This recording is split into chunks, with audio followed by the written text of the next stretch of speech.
is up, Bitcoiners? I just had an amazing conversation with Aaron Segal. He is very unknown. This is his first Bitcoin podcast, and man, he is a legend. The guy has a deep history in the financial space working for a hedge fund, and he recently got into Bitcoin, and he dropped this incredible article on Bitcoin Magazine, the Bitcoin Information Theory, BIT. And when people say Bitcoin is digital gold, yes, that's useful and helpful, but it really does, in my opinion, hold Bitcoin back. I think it's a lot more than digital gold. And I think that this Bitcoin information theory is really encompasses what Bitcoin is a lot better. And really the crux of the argument is, work to the power of technology equals order. But there's actually, we use money in order to communicate value across. So there's an aspect of this theory that there's also monetary entropy.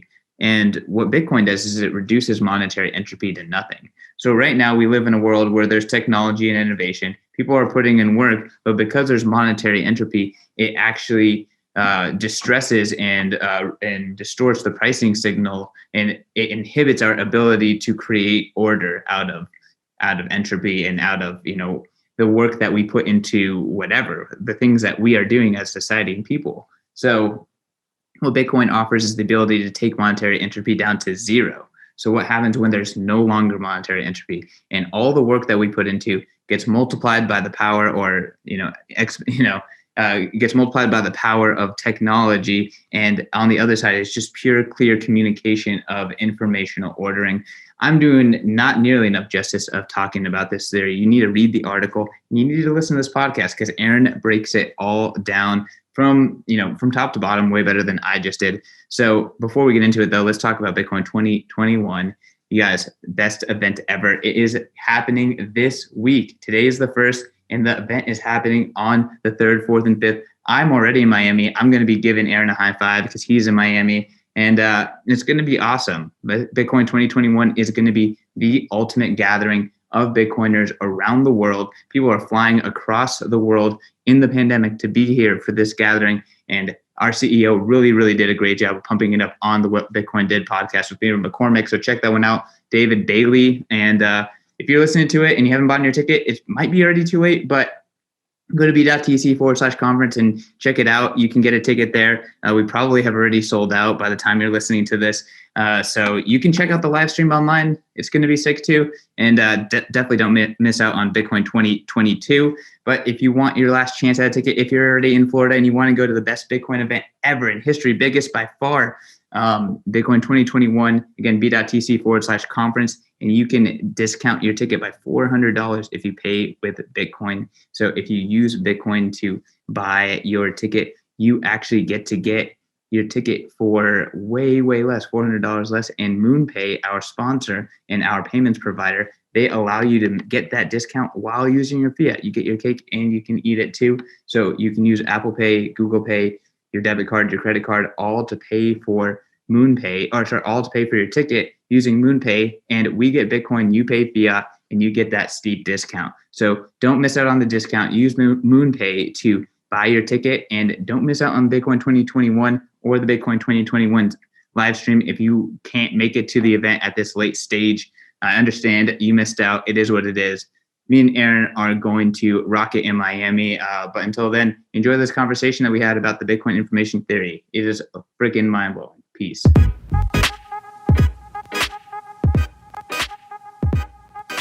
Bitcoiners, I am sitting across the screen from Aaron Segal. Aaron, I don't even know how you came into my life, but an email drops into my email and then followed up by a text from an old coworker. And he's like, yo, take this draft seriously. It says, BIT, Bitcoin Information Theory. And I was like, okay, sure, I'll look into this. And 2 or 3 days later, I actually read the draft, and I immediately follow Aaron, immediately DM him back, be like, yo, this was one of the most incredible articles I've ever read. I feel like this article, I was just saying to Aaron, people say Bitcoin's digital gold. No, that's really a subset of what Bitcoin truly is. I feel like this article does a fantastic job of kind of expanding what Bitcoin means, what the introduction of Bitcoin means to commerce, to communication, to measuring value, and to social scalability. So those are some big words. Aaron, again, this is an incredible piece, and you were just telling me about how it just almost like came upon you like enlightenment. Let's start off by like just introducing you. Who the heck is Aaron Segal? Like, what's your background? How did you even set yourself up to understand physics enough to write something like this? Sure, CK. Well, first of all, thank you for the very kind words. And it's a pleasure to be here. So basically, I have no physics background. So that's my caveat. Other than just being kind of a hobbyist in physics, just interested in it and having read some late physics and done all the education that a lot of us have done over the years, but really no expertise. But I kind of came across this idea from like an amalgamation of different things that I had been reading. And so my background is actually in finance, ironically. So I've been in quote unquote Wall Street for 16 years. I was a macro trader, investor, and portfolio manager at various hedge funds. I'm currently at a hedge fund that I like to keep under wraps at the moment, but to keep my Bitcoin life separate. But I came across Bitcoin through my journey, speaking of digital gold, and kind of that not being a sufficient characterization of Bitcoin. I came across Bitcoin through my investment in gold. And I had been investing in gold basically ever since 2018. I kind of started thinking, and I was pushing this to a previous hedge fund I worked with, that we were entering a period where we were going to start seeing a lot of similarities to the late 1960s and early 70s. I ended up being a little early with that idea, but as a result, that led me down to investing more in gold and looking more at the history of money and the history of monetary evolution, so to speak, and how gold has been used over time as a store of value, as a state money, and how it's been kind of molested over time by the state and gradually kind of whittled away until we finally broke the gold standard.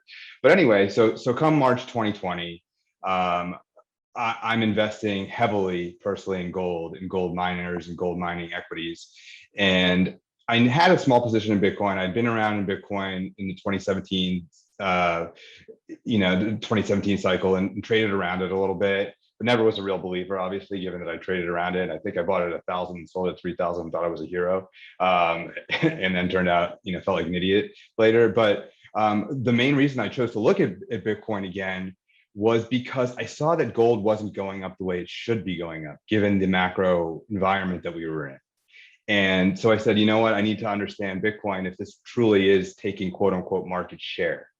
And then so that was the initial like attention grabber. And then I, just like so many of us, I fell down the rabbit hole. And not only did I, to get back to kind of where we started with this conversation, not only did I realize that Bitcoin was going to be way superior than gold, and that I needed to immediately sell all of my gold holdings and start rotating it into Bitcoin, which I did.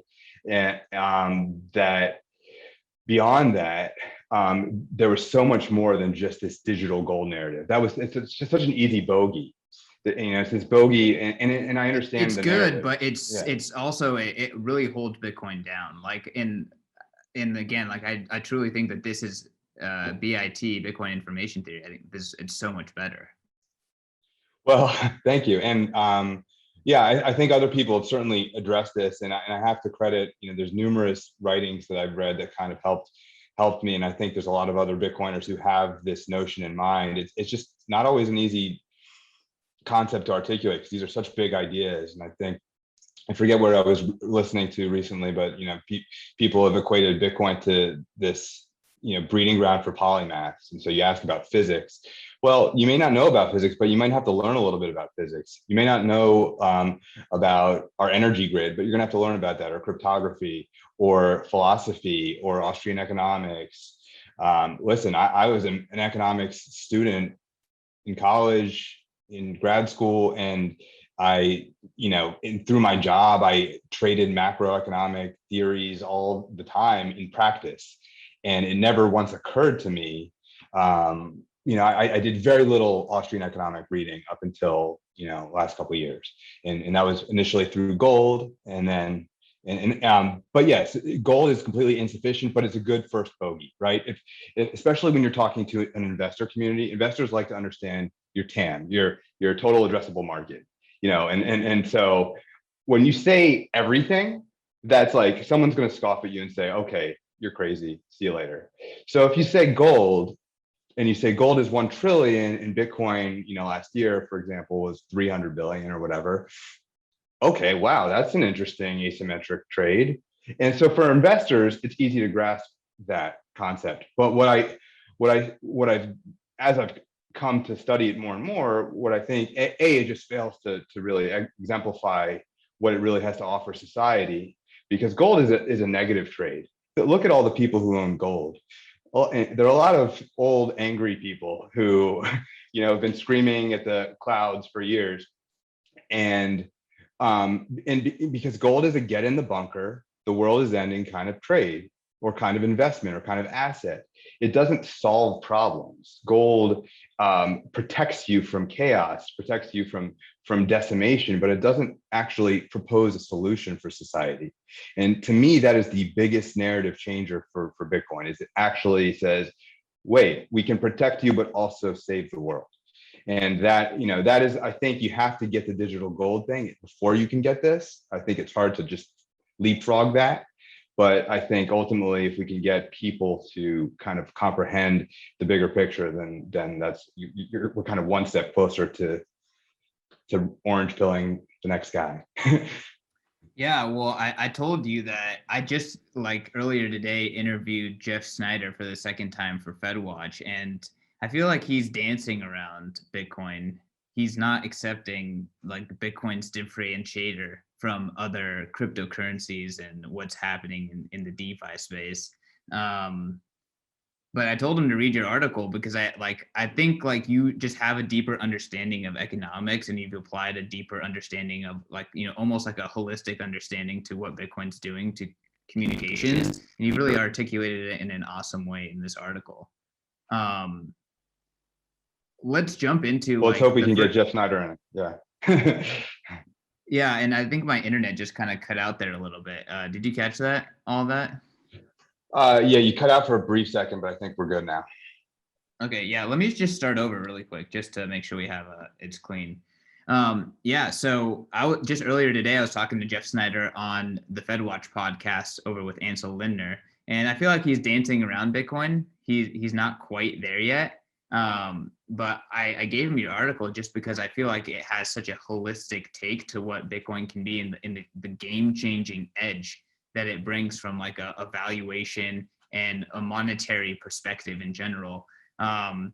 Yeah, I guess would love to just kind of get into the first aspect of this article, which is the Buckminster Fuller kilowatt dollar CK, kind of idea. You cut out for a few. See, can you hear me, CK? Yeah. Sorry, you cut out for a minute there. Yeah, I keep seeing your face freezing. I mean, my internet says that it's good. I'm seeing, like, red bars on your end. What are you getting on Zoom? I'm looking good on my end. I wasn't having any issues up until, like, just a moment ago. Let me see. We're just talking about such revolutionary shit that Zoom's we're breaking the internet. Yeah. Maybe we turn off the video. Okay, no worries. Leave mine on for now in the bottom, and if we still have problems, just let me know. All right. Yeah. So I think you heard the question, though. We can just kind of jump in here. Yeah. So basically, I think the crux of the article is that you first have to kind of understand the store value concept, which I think we all understand very well. But I think you have to realize that, the store value is something just very innate and inherent to kind of the progress of human civilization. I think Nick Szabo, wrote a great piece on this years ago, probably, way before the Bitcoin era, shelling out. And then I think you wrote a couple follow-ups that also talked about this, but, kind of transferring evolution, what I think you referred to as evolutionary fitness for future generations. And what is meant by that is even before, and this is actually another kind of article I'm working on, which is kind of the evolution of, a lot of people think you need to have a medium of exchange before you can have a stored value, or that's at least a highly debated concept. But essentially, before we had a division of labor, before we had a need to move from a barter system and scale socially, you talked about social scaling before, and scale socially to a greater level, we still had stores of value. We had institutions in place, we had marriage, we had funerals, we had war tributes and taxes that all required a store of value. And if you were a victor in a war, you would want to transfer that value to your future generations. So, I mean, it's a very kind of deep ingrained concept in humanity. And so once you kind of start there, you kind of start from that anthropological level, you start to realize that this is a social technology. And not only is it a social technology, it's kind of the social technology.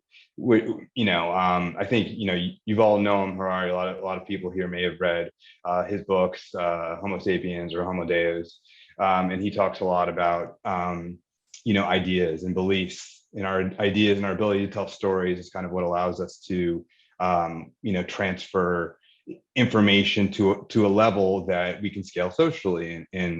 And I think money is a huge part of that. And so if everything that allows us to scale at its core is information, and we can get into what information means in a minute, but if that is the case, then money is an integral part of that, if not the most vital part of that. Because price is what allows us to determine value and to communicate value to others, to transfer uncertainty to others, and all sorts of other things that Bitcoiners have been talking about for years that we don't need to get into. But without that, we can't really scale socially outside of a small population. So anyway, then I came across, as I'm kind of going down the rabbit hole and putting all these disparate kind of ideas together, I come across Claude Shannon's information theory, and I knew nothing about it. I'd heard maybe about it briefly, but in short, his theory just says, as I kind of talk about in the article, that he was dealing with computer science issues and kind of losing information in the process of transferring data across a network. And basically, again, this is beyond my pay grade. I'm by no means a computer scientist, but what I thought was so elegant about the base of his theory was that he viewed entropy, and we can define entropy as I did in the article, as essentially order and disorder. And in physics, entropy is referred to kind of the arrow of time. Basically, as time progresses, energy, of course, as we know, is not lost or gained, but energy becomes less organized over time, over a long period of time. However, there are pockets of order that come out through that entropy. And there's a really great physicist. Anyone who's interested in physics should read his books. Brian Greene, he's written a lot of books. And he's really good at kind of taking very complex theoretical physics and breaking it down for lay people, like most of us mortals. And then, he basically calls it the entropy two-step, whereas sure, you have a big bang, and ever since then, entropy kind of just expands massively over time. But there are pockets of order, like Earth, like the sun, like solar systems. And on a much, much smaller human economic scale, we can witness that too. So we do work, and part of that work is we're expending our energy. We ourselves are little bundles of low entropy, of little order that's been created in this chaotic world. And we take that energy, we take our own personal energy, and we do work, and then we create higher entropy by driving a car and causing that exhaust to dissipate into the environment. But in doing so, that work creates information, and that information can be used by us as technology. And in doing so, we create lower entropy for a time. And so so I have all these ideas floating around in my head, and basically Claude Shannon says he defines information in his information theory as basically the ability to take uncertainty and reduce it. And essentially that's what entropy is.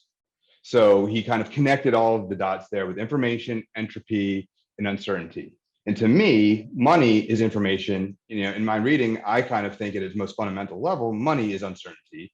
Money is the ability to reduce uncertainty at a kind of socioeconomic level, and therefore there's this connection between money and entropy, and that's kind of where this whole kind of concept really came to be.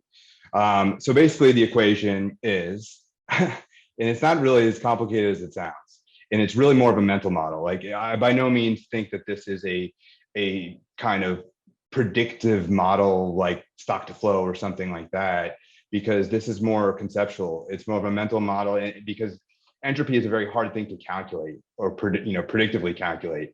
But I think what makes this a very helpful mental model, and why I can orange pill people like Jeff Snyder perhaps, is that it helps you kind of connect all of these dots, where you can understand what Bitcoin really fundamentally achieves at its deepest level, and how adoption can scale somewhat indefinitely, actually, relative to technological progress, and basically how destructive fiat is as the antithesis of that. So, and we'll get into technological progress and how that's connected to all of this. But the basic equation is thermodynamic energy equals the negative equivalent of informational entropy. So the more thermodynamic entropy you get, the more disorder you get from expending energy and doing work. And this is more, think of this more from the economic scale rather than from kind of like an astrophysics scale, then the more information is created that can be ordered. But and so that's a nice little symmetrical kind of concept to think, and I always love symmetry, so I kind of went with that. And then from there you say, okay, but that's missing something, because I've been doing a lot of work on trying to understand a lot of the FUD, or a lot of the cynicism and skepticism about the stock to flow model. And one of the problems that people have with the stock to flow model is that it implicates that Bitcoin can scale infinitely, or indefinitely, I should say. And it doesn't have kind of this asymptotic curve, like an S curve that people talk about when they talk about kind of adoption curves. And I was trying to think of a way in which that could actually be valid, in which Bitcoin doesn't kind of just slow down in this kind of asymptotic diminishing return, function. So in doing that, I started thinking about how technology can scale, and all the different kind of power laws that allow technology to scale. You can have, obviously, to the power of 2, the power of 3, and so on and so forth. I think the stock to flow model uses like a cubic or a third power scaling. But anyway, so that's kind of in my head as well. And so I'm thinking, well, for this equation to really have value, or add value, or tell us something interesting, we have to think about how technology allows us to scale that information. So if we're, as we do energy, as we do work, and that creates more entropy, that needs to be raised to a certain power in order to get us, an even greater level of information out of that. So for every unit of energy you spend, you get 1 unit of lower entropy information out of that. But a new technological innovation comes along, and that allows you to get even more out of that. So you get these kind of you start to have an exponential curve, and that's what we see with kind of human progress. And that's also what we see with Bitcoin. And so I started thinking, that's an interesting parallel, that Bitcoin allows for all of this. So that's your second part of the formula. So you have thermodynamic energy, entropy to the power of technological innovation equals negative informational entropy, which is essentially more ordered information, which is what we all want in the world. That's kind of how we define human progress, right? And then I said, okay, that's the equation, but wait, it's missing something. If money is also technology, as we just talked about, money is this kind of social technology, and perhaps the most fundamental social technology, then this needs to be kind of added conceptually to the equation. And since money is a technology, it needs to be part of the power law of technological innovation. And So you have another variable there that's called monetary entropy. And monetary entropy, for the purpose of just simplification, there's kind of lots of ways you can think about it, but just think about it as inflation. Think about it as the rate of inflation of your money. And of course, we can get into how you define that, which is a very tricky, difficult, kind of muddy, muddy road to go down. But just to keep things simple for the time being, that is what you get from monetary entropy. And if you have no inflation, if you have no monetary inflation, then you have basically you have no uncertainty. So you have a fiat money and you have monetary entropy that creates vast amounts of uncertainty because it's constantly inflating, and that is fighting the technological innovation. But if you had something like Bitcoin, which of course does have an inflation rate, but it's essentially de minimis, especially on a relative scale, and as we all know, it's getting smaller and smaller over time, then your uncertainty goes down to zero. The entropy goes down to zero. It can't be negative. You can't have negative uncertainty, but you can have zero uncertainty, which is what absolute scarcity is. So when you kind of take the full equation, you have thermodynamic entropy to the power of technological innovation minus monetary entropy equals your negative informational entropy. Now, I know that sounds like a mouthful, but essentially what that's saying is that the work we do can be compounded by technological innovation with a good money to result in a massive increase in informational order that we can scale and that we can benefit from and that can create abundance. If that money is non-inflationary, it gets out of the way of technological innovation, because you're taking a power of technological innovation minus monetary entropy that happens to be zero. And so you get the entirety of that technological innovation's abundance. Or you have a fiat number, which will create a positive number. And so eventually you could actually have a negative power law with fiat currency. I mean, so that's a mouthful. I'll pause now for us to kind of. You could. I mean, no, you laid it out perfectly, and I love the equation because, like, you could argue that we're getting into the negative territory. This is where fiat starts to actually get in the way of technological innovation. Folks like Jeff Booth have argued that these are opposing forces, which you illustrate in your equation, which is like on the technological innovation side, everything is getting cheaper. Prices are deflating. Yeah. Moore's law, all this stuff. And then on the flip side, the inflationary, let's call it just manipulated money supply. I don't like saying inflationary, deflationary, because it's too conclusive. It's manipulated. The whole thing is opaque and manipulated. I agree. Yeah. So this opaque, manipulated, that increases monetary entropy, which is negates technological innovation, right? And it disallows us to create more order, which theoretically Bitcoin could solve, right? That's the promise. That is the promise, and that's also how you can get to kind of an exponent, like a kind of an indefinite scaling exponentially. And to your point about Jeff Booth, I do want to give him a shout out, because his views, his book has been a huge influence on kind of my thinking about this.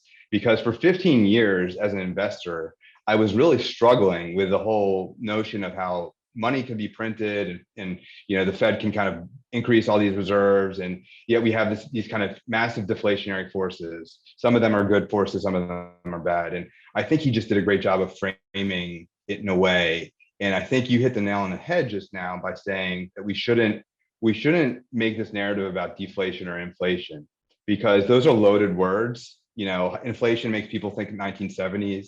In my personal view, even though I thought this a couple of years ago, I no longer think that we can really repeat the 1970s for a lot of reasons, which we can get into if you want, but that's a whole different rabbit hole. So I think his book really helps us understand the wheel spinning that we're doing in trying to fight the force of progress, and how if we find something that can basically go, in tandem with that flow, with where innovation wants to go, that abundance will kind of make itself evident to us at a much in a much more prominent way. So yeah, I totally agree with that. Okay, so as part of like this, again, I recommend to everyone who's listening, like read the article because Aaron just does such a fantastic job. But as part of this, you kind of paint a picture of the Kardashev scale and these different types of like societies. Can you kind of talk about energy capture and capturing all the energy around us and like what that means for humanity and how Bitcoin enables that?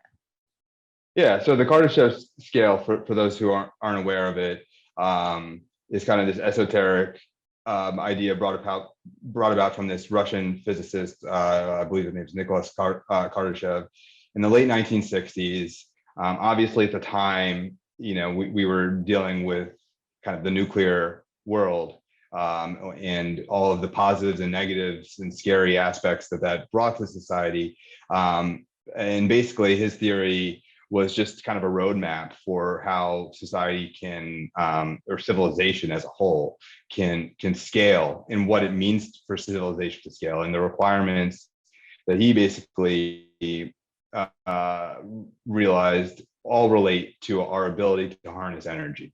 So I believe he had a type 0, a type 1, a type 2, and a type 3 civilization. And a type 0 civilization is essentially where we are right now, which is that we're able to harness some of the energy on our planet, but we are not able to harness anywhere near the entirety of the energy on our planet.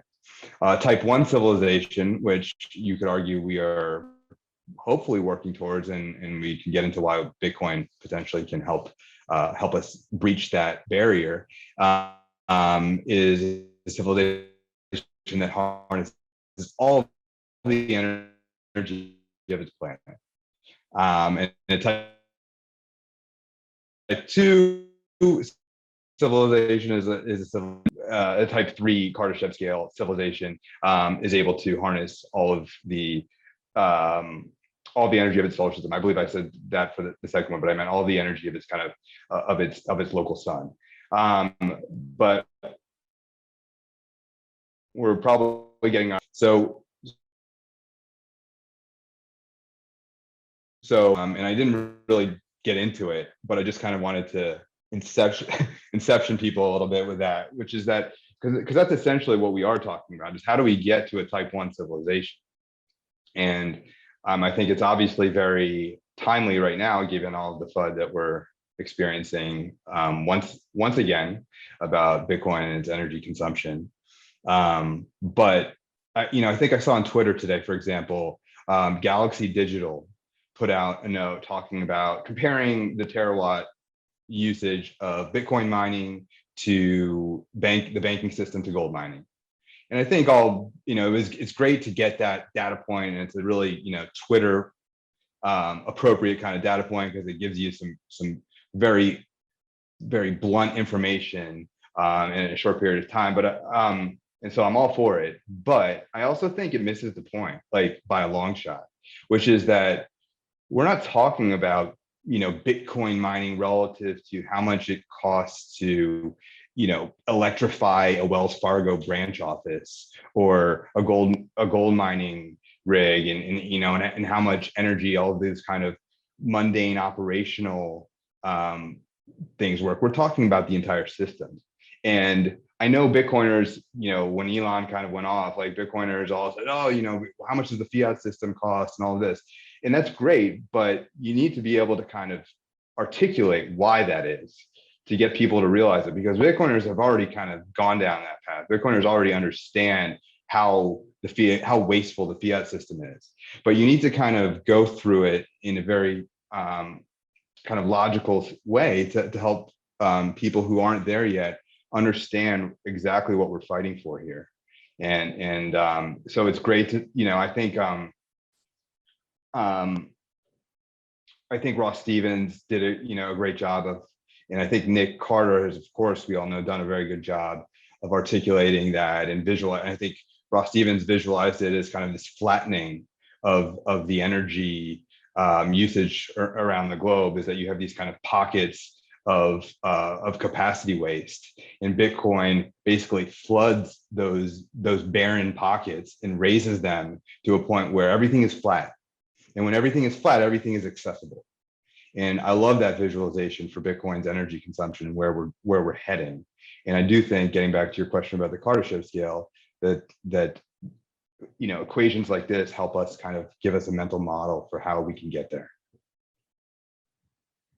Yeah, I mean, it's hard for someone who doesn't like believe that Bitcoin's valuable and doing something valuable for them to like, I guess like justify, let's say, Bitcoin's energy usage, even though, they justify other energy usage, which is extremely wasteful. They just don't think about it. Like Bitcoin wears it on its sleeve to some degree. But like in order to get to move the common consensus from we have no resources, we're growing at an unsustainable rate, Earth is going to die, to no, Earth and the universe has a tremendous amount of resources, and if only we could reduce monetary uncertainty, monetary entropy, we could actually order things in a way that makes sense, where we're not wasting. And then we could actually even go as far as to actually capturing everything and leveraging everything versus being fearful of leveraging energy. Like that's a massive mental shift. It's almost like changing your belief system, your mental operating system, especially the ones that our generation's kind of been built on, right? Like if you think of millennials and anyone born 80s on, they've almost been like brainwashed to some degree to believe that there is massive scarcity. Like, and I mean, correct. To some degree, like, this equation, this way of thinking of Bitcoin, it flips it on its head. Yeah, I think that's very true, and I think a lot of Bitcoiners have had to reassess their preconceived notions and some of their frameworks that both politically or environmentally. I know I've had to do some of that and some of that soul searching, and that's what's great about Bitcoin, though, is it forces you to question your belief systems in a world where everything is, especially nowadays, everything is one big pump and dump, and everything is very short. We suffer from a lot of short-termism, and we suffer from all these kind of echo chambers that we're all in. And I'm sure, obviously Bitcoiners are guilty of the echo chamber effect too, to some degree. But I think if you're going to put your life savings into something, an echo chamber doesn't suffice. You have to be brutally honest with some of your beliefs in order to really kind of go all in, and then hodl during those times like now that are a little more difficult. But so I think that concept of energy abundance being a myth is a vital step. I think nuclear is a great case study for that, and how certain political goals can shift. And I think Alex Gladstein wrote a great note that kind of addressed some of that the other day about the petrodollar system. And I would also recommend everybody to read some of Lynn Alden's work about the petrodollar system that gives a good historical background. And by the way, like gold bugs have known about this petrodollar issue for years. I mean, there's a gold oil ratio that a lot of gold bugs follow. So I mean, this is not new in that sense, but what's new is that Bitcoin actually offers a solution. Like I said before, gold is just like, the world is ending, at least we got our gold. Bitcoin says, well, we have a better store value for all the reasons that let's not get into that in this interview, because that's a whole different rabbit hole. But it's a better store value, it has better monetary features in every single way, but it also solves problems. It allows us to get to that next level. Gold has zero solution to that issue. So I do think it's going to require a mental shift on the part of society to kind of understand the energy dynamic, and also understand that sometimes more energy consumption leads to more use, which leads to more economies of scale. There's like Jevons paradox that talks about this. The cheaper you make a commodity, the more people use it actually, and so actually the more impactful it gets. So that's the problem sometimes with the oil cost curve coming down, is that people just use more oil, and so even though it gets more efficient to produce it, it ends up being just as used in the environment. But when you're talking about renewables, that's a good thing. And I think that's also something that's kind of lost on a lot of people because of our focus over the last 100 years on oil as a main commodity. And where did I read recently? You know, the whale oil went through a very similar process as whale oil. I think it was Kathy Wood actually who talked about this. But yeah, and I think even though this article is very kind of abstract in the way it addresses a lot of these concepts, I do think it will be helpful to have more concrete examples to give people to really help them see, a very particular instance in society where this is occurring and where fiat is kind of adding to the wastefulness of all of this energy, and where we could actually shift to a system that is kind of, I hate to, again, like you said, I don't like to use the word inflationary or deflationary, but deflationary in the sense that it creates more for less on a societal level. And that's going to take some time. It's going to probably take a few more cycles to get us there. Yeah, I don't know. It could take some time, or Bitcoin's the positive benefits of using Bitcoin as a measuring system are going to be so dramatic that it's going to be impossible to avoid it. I personally think that that's going to be the case, that in the next 5 to 10 years, like Bitcoin is going to get so obvious that everyone's going to get on board. And honestly, I think it's because of this equation. Bitcoin reduces monetary entropy to zero, and therefore you can actually make you can put work in using technology and create order much more efficiently. And that's going to create like value. That's going to create growth. And we're a world where, in the fiat world, there's so much monetary entropy that we're actually devolving into pure chaos. And, folks like Jeff Snyder are right to say that, there are supply chain destructions, there is destruction of growth, there is deflation to some degree. Like, I think that they're right, because monetary entropy is through the roof. Like the past year, it's through the roof. Like, how can anyone make proper economic calculation? And then on top of that, there's chaos in other levels of society as well. Yeah, I mean, I work, what I do professionally in the hedge fund industry right now is more on the corporate debt side. And I've seen this market turn into a complete joke. Like, this market is not clearing. Druckenmiller had a great observation the other day in an interview he did with USC, the University of Southern California, where he basically talked about something I witnessed all of last year, which was that the issuance of corporate debt was $1 trillion last year. In most recessionary environments, you have deleveraging. And in that deleveraging, I think the typical recession, you see an average decline of debt on the corporate scale of around $500 billion. And to me, that $1 trillion is not just debt, that is money. That is money being printed in the asset realm.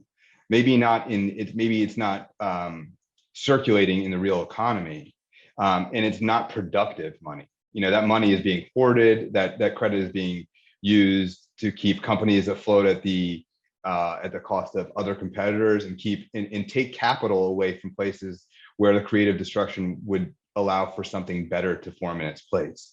But I do want to point to one thing you said, which is about the because I think this is also important right now, which is how Bitcoin allows monetary entropy to go to zero, and that it can't go below zero. And I think that's a subtle but very important thing to discuss, because so many of the altcoins around right now, and so many of these other protocols are trying to solve this problem and kind of create a better money in some ways, or create a better kind of ecosystem. Some of them don't even know what they are, but what's important about that is you can't improve upon something that can't be improved upon. If someone already solved, and I think Robert Breedlove talks about this eloquently in his the number zero in Bitcoin article that I think a lot of Bitcoiners are very familiar with, and how it's kind of a 0 to 1 solution. And the reason it's a 0 to 1 solution is because of absolute scarcity, and monetary entropy of zero is just another way of articulating that absolute scarcity. And that's why when people try to say, oh, this is just my space, it's going to be, it's not, it's a completely false comparison. It's kind of a conflated comparison, because MySpace didn't solve a problem to the point where it couldn't be improved upon. MySpace created a new market. It was a new technology on top of an existing ecosystem, which was the internet. And but we don't have like a new internet. You know, we can improve upon the internet, and Bitcoin will be improved upon. We're seeing the Taproot uptake right now, and but you can't take something below zero. And the first network to scale to do that is going to succeed, because there's no way past that. You know, you didn't need another printing press after the first printing press was invented. And to that analogy, comparing Bitcoin to MySpace is like comparing the printing press innovation with publishers. Like, it's not a publisher, it is the printing press. Anyway, I think that's, you know, with all the altcoin pumps we're seeing, I think that's an important consideration to keep in mind. Yeah, I mean, and we could talk about altcoins. I do a podcast with a massive altcoin pumper, David Hoffman, called POV Crypto, where, you know, we butt heads on what's really going on. But I don't want to spend time on that. I want to talk about what happens when monetary entropy goes to zero, because only Bitcoin is promising that. Like, no other altcoin is even remotely offering that. They're, for the most part, most altcoins, they justify their existence by saying that Bitcoin cannot exist sufficiently and bring monetary entropy to zero, and therefore monetary entropy is necessary. And that's why Ethereum has to have tail emissions. That's why Monero has to have tail emissions. That's why so-and-so needs to have a flexible monetary policy, so we can adjust as, you know, things go, to make sure that the monetary system is actually even sustainable. Like, so, like, again, let's ignore that, because we think that Bitcoin actually offers the ability to take monetary entropy to zero. And like, I'm just kind of curious, based on what you see and what you're thinking, like, what does that mean for society? Like, where does this go? So you said, I mean, those were great questions. I wish I had the answer. I can certainly give you kind of my thoughts, but you had said something a few minutes earlier about kind of the end game that you see here, which is that things kind of escalate quickly at some point. You know, certainly this could take a few cycles, but you see a scenario where things kind of escalate quickly, and adoption kind of hits a hyper exponential scale, at least. And of course, this is all, we all have to kind of compare this relative to a fiat, and relative to a fiat in its current dollars. You know, there's an analogy that I like to use with my colleagues. I publish kind of a weekly kind of macro piece that I send around to my entire company. And one thing I published last year was this kind of new framing of what's happening to the macroeconomic backdrop, which was that from 2009, you know, post the great financial crisis up until, you know, right before COVID, we were in this kind of Goldilocks zone. Everyone on Wall Street loves to use this term Goldilocks. And what they mean by Goldilocks is just this environment of very kind of low, steady inflation that allowed interest rates to remain low, allowed growth stocks to be able to discount their cash flows, their future cash flows into the present at a very high level, which is essentially a fancy way of saying you're stealing from the future, but you're doing it in a justified way, mathematically. And then you know, you didn't have any risk of really inflation getting out of hand, because banks weren't lending. They were really kind of tightening and hoarding all of those kind of bank reserves that QE had helped them accumulate. And ironically, those bank reserves, I think they peaked at around like 2.6 trillion or 3 trillion. I might be getting the numbers wrong, in like 2016, 2017. They gradually started to go down up until they hit their bottom at around like $1.4 trillion in 2019.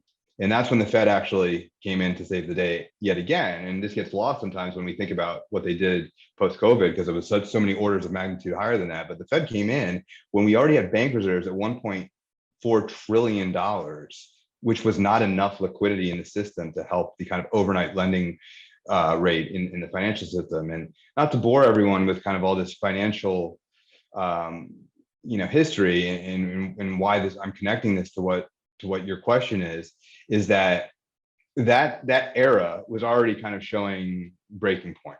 That was kind of this transitional era that we went from kind of where the fiat system worked to where it kind of no longer works. And you kind of talk, and I do think like a fiat system actually had a purpose at one point. Like I think it was Pratik Gora who talked about this in an article. He's a really underfollowed guy. He writes some really great stuff that I recommend everybody in your audience check out his work. But he talked about how, how currencies, how fiat currencies can actually, they serve their purpose at their time. They allow, sometimes we need a central authority to trust in order to allow us to scale socially, like we talked about what money's purpose is to be.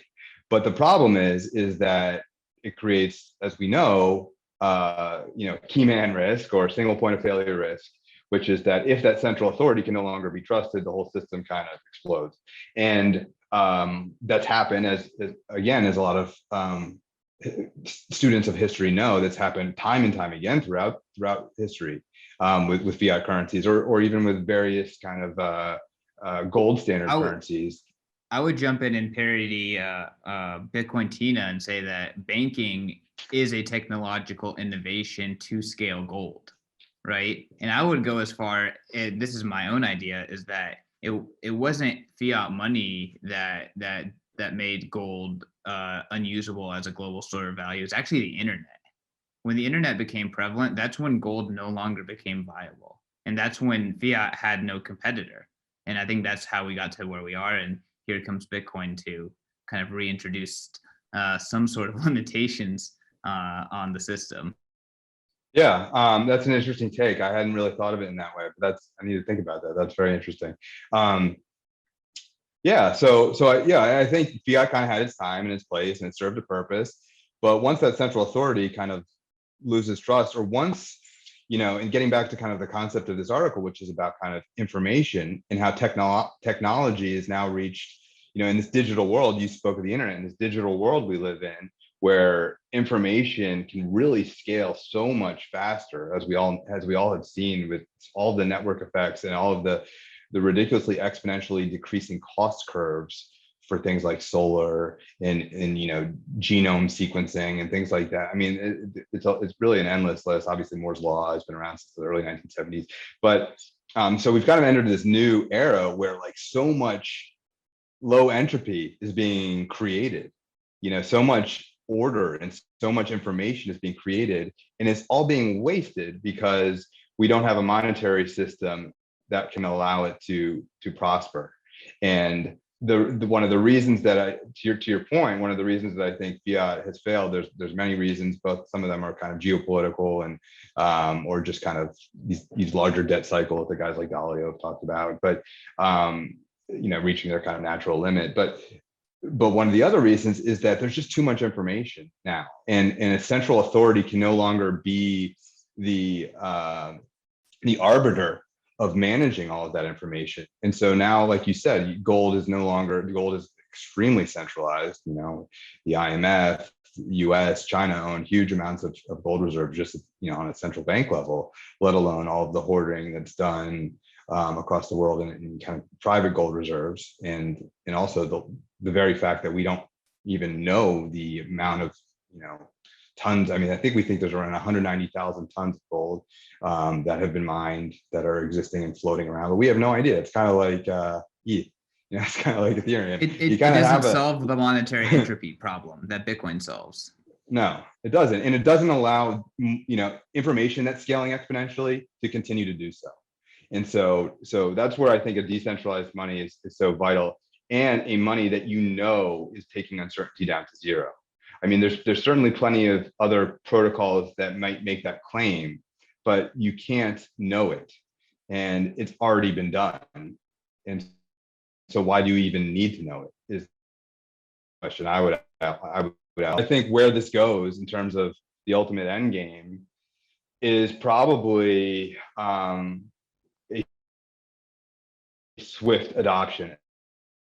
That's will be the result of a policy mistake. So what I was saying before is in that Goldilocks environment. And if you think of that kind of normal distribution curve, normal bell curve that we all learn about kind of statistical probability, you had this really fat middle part, which is that Goldilocks era, where things were like there's a lot of different potential outcomes that were all fell in that Goldilocks zone. So we were in that real sweet spot for 10 years, at least from an investor standpoint, not from society, which was seeing inequality grow abnormally and all sorts of kind of financial instability kind of seeding itself. But now what we have is a very, very skinny distribution curve and very, very fat tails.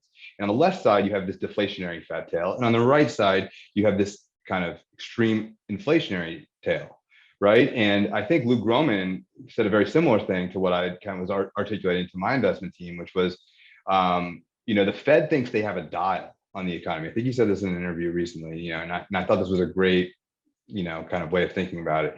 The Fed thinks they have this dial that if things get too hot, they can just kind of turn the dial a little bit and tweak the gears. And anyone who's a kind of a student of Austrian economics knows that like this is all impossible. You can't really, there's not like some central authority that can really use their strings to kind of manage the puppets of the economy in any kind of coherent way. But even more than that, beyond that, is that the Fed thinks that this one tool they have can actually control all of these things in a very incremental way. But what they will find is that when they try to control it, if inflation does start to really get out of hand, for example, and they try to kind of raise interest rates, for example, to no mas, and equities have a tantrum, the bond market kind of implodes, the dollar might rally at first, but then what they're going to be forced to do very, very quickly, dial, it's a switch. It's an on and off switch. And so you either have inflation or you have deflation. And if you have a deflationary outcome, which is like, maybe think of it like a 1929 style financial crisis, you very quickly have to inflate because we just have way too much debt way to get out of that. So I do think when you talk about kind of where the adoption, essentially, I could see it being from a policy misstep that causes at first another deflationary burst, kind of like what we saw in March of 2020, which if that affected Bitcoin in the same way would be another amazing buying opportunity, because I think that would be like kind of the last straw in terms of people's trust in the system. Investors come in last March when the world changed and said, aha, like something's not right here. I think that will happen on a much larger scale the next time it happens. Yeah, that was an epic rant. I think you hit on a lot of things. And here, I'm going to throw in with my two sats here. I like to compare Bitcoin to fiat the same way that you can kind of historically look at why did Google and keyword search engine optimization beat out Yahoo in kind of like manual curation, right? So they're trying to get the economy going right manually. And Bitcoin is, automating monetary policy, removing monetary entropy, and producing better information. And if you were to look at Google versus Yahoo, Yahoo had a massive staff of people who were trying to like index the internet, right, and create the best directory. And then Google just said, no, we're gonna do keywords and we're gonna rank those, and that created an exponentially better and more scalable directory. I think that Bitcoin is going to do the same thing to all central banks. It's just going to destroy them. Yeah. No, I think that's a great analogy. And I think one of the reasons, people had so many high hopes for the internet to be this decentralizing force of nature, and of course it had about the world pre-internet versus post. It's way more decentralized than it, but it's also been a source of massive centralization as well, where you have gatekeepers and lots of centralized power that has, all of that was operating in a fiat system. And like, so you can't, so if you think of like all decentralized layer on top of a centralized layer, eventually that decentralized application will become centralized. So you really need to solve this base layer problem. And then actually you don't need decentralization. I mean, this gets back into the altcoin debate. And by the way, don't get me wrong, like I came into this space probably more enthusiastic about DeFi. I was sold initially. I was kind of sold on that DeFi coming from a financial background, I saw the value in kind of disintermediating the banking system. And but of course, as I fell down the rabbit hole, I started to realize that these were all kind of false hopes, and not really addressing the fundamental problem, which is the base layer of the system. And if you solve the base layer, then you can develop all sorts of centralized applications on top of that. I think Nick Szabo talks a lot about that too, which is like, you don't, or sorry, it was Jimmy Song who talks a lot about that. Like, you don't need a blockchain for every solution on top of a blockchain based system. And I think that's where a lot of people get it wrong. They're like, oh, I'm just going to create a better blockchain, and they're kind of missing the forest for the trees with that conclusion. So I do think not only, a great case example of how the world, quote unquote, could become a better place. I actually think the internet will just naturally, like, I don't even mean we need all these DeFi kind of applications on top of it. Now, of course, Bitcoin will layer, and it is layering, but and that will be great. There's a lot of amazing innovation going on there. But I think we will find that once that base layer is ubiquitous, that a lot of these problems kind of fall into place. Like, a lot of these solutions kind of fall into place, and the internet will naturally become more decentralized, and some of these larger tech companies may become more intermediate themselves. Yeah, I actually wrote an article called The Sovereign Company Thesis, and it's this idea of like what happens when just your normal run-of-the-mill centralized company starts adopting Bitcoin, really like holding their own keys, running their own node, and then what happens when they start saying like, hey, I'm going to be on the Bitcoin standard and I'm going to take advantage of geographical arbitrage. Like, what does that do? And like, honestly, the possibilities are endless. And like, I think that's the first major chip in like the current world of, nationality and limited geographical mobility. I think that's going to be a major breaking point there. And CK, I'm a perfect example of that. Yeah, my family and I just moved to Miami from New York. I lived in New York for 16 years. New York was no longer providing us with the solutions that we wanted. We weren't getting what we wanted relative to the cost of living there. And of course, COVID enabled a lot of change, but so is crypto. Crypto's creating so much financial freedom for people that, obviously, like guys like Balaji talk a lot about this kind of, digital nomad future. And you see guys like Francis Suarez, who's the mayor of Miami, basically incentivizing people to come to his city and do business here and grow here. And we fortunately live in a kind of a federalist system that allows a lot of that, that migration to occur. A lot of countries don't have that. You're either in the system or you're out. You need to find another country to live in. But Bitcoin fixes that as well. Yeah, no, exactly. Like, the U.S. has, let's call it, legal interstate or intercountry jurisdictional arbitrage, and Bitcoin flattens it. Bitcoin brings that to the world, and I'm optimistic that we will have choice in jurisdictions. And like, one of my favorite books, The Sovereign Individual, talks about that. But hey, Aaron, I think we could continue talking. I'm definitely going to have you on more content for Bitcoin Magazine, and excited to publish future thoughts if you're willing to donate them to the cause that is Bitcoin Magazine. This article in particular just absolutely blew my mind, and I got even more out of it from talking to you about it. So really appreciate you coming on the podcast. Anytime, CK. It's good to finally meet you. Yeah, so I guess I think you're criminally underfollowed, and I've been showing this article pretty heavily, and I will continue to. But where can people learn more about you? And I know you're trying to keep a slight low profile, but the Bitcoiners need to know the man behind the article. Yeah, no, for sure. I'm kind of new to my involvement in the social media aspect of all of this, but I do want to kind of contribute to the community. And that's kind of what got me to start putting these thoughts out there more publicly. But yeah, you can find me on Twitter. It's at Ludi Magister, LUDIMAGISTR.